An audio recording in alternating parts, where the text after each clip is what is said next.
মাত্র 4টা চিংড়ি মাছ দিয়ে আমাকে তরকারিটা রান্না করতে হচ্ছে। দেখেন তরকারির কালারটা কেমন হয়েছে। হ্যালো বন্ধুরা, আসসালামু আলাইকুম। আর একটা নতুন ভিডিও নিয়ে হাজির হয়েছি আপনাদের মাঝে।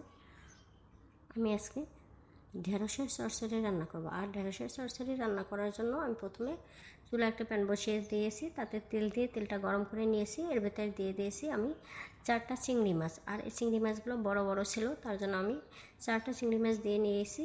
কারণ 4টি চিংড়ি মাছ দিয়েছি, আমার তা মাছ হলে 2জন মানুষ, তার জন্য 4টি চিংড়ি মাছই একবেলায় আমাদের জন্য যথেষ্ট।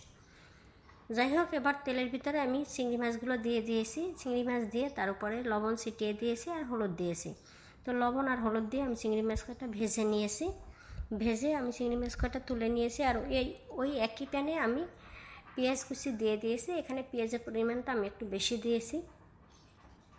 এবার পেঁয়াজটা তেলের উপর আমি ভেজে পেঁয়াজটা নরম করে নিয়েছি। আমি পেঁয়াজটা কিন্তু লাল করে ভেজে নিইনি, আমি পেঁয়াজটা সামান্য নরম করে নিয়েছি। এরপরে একে একে সব মশলা দিয়ে দিয়েছি। প্রথমে টমেটো কুচি দিয়ে দিচ্ছি, তারপরে কাঁচামরিচ, লবণ, হলুদের গুঁড়া, মরিচের গুঁড়া, ধনিয়ার গুঁড়া। ব্যাস, আমি সবসময়, আপনারা যারা আমার ভিডিও দেখেন রেগুলার, তারা সবাই দেখবেন আমি সবসময় সিম্পল মশলায় তরকারি রান্না করে থাকি।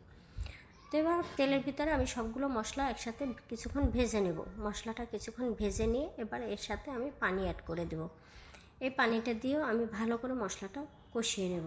আর তরকারি রান্নার আসল স্বাদ বাড়ে মশলা কষানো। আপনি মশলাটা যত ভালো কষাতে পারবেন, তরকারিটা তত বেশি স্বাদ হবে। এবার আমি আগে থেকে কেটে রাখা আমার সেই ভেন্ডি আর আলু দিয়ে দিয়েছি। এবার আমি ঢেঁড়সটা ভালো করে কষাবো। যতক্ষণ ঢেঁড়সের পিছলা ভাবটা কেটে না যায়, ততক্ষণ আমি ঢেঁড়সটা তেলের ভিতরে ভালো করে কষিয়ে নেব।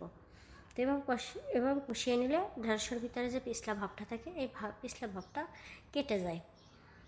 তো আমি ভালো করে ঢেঁড়সটা কষিয়ে নিয়ে তার ভিতরে আমি পরিমাণ মতো ঝোল দিয়ে দেব।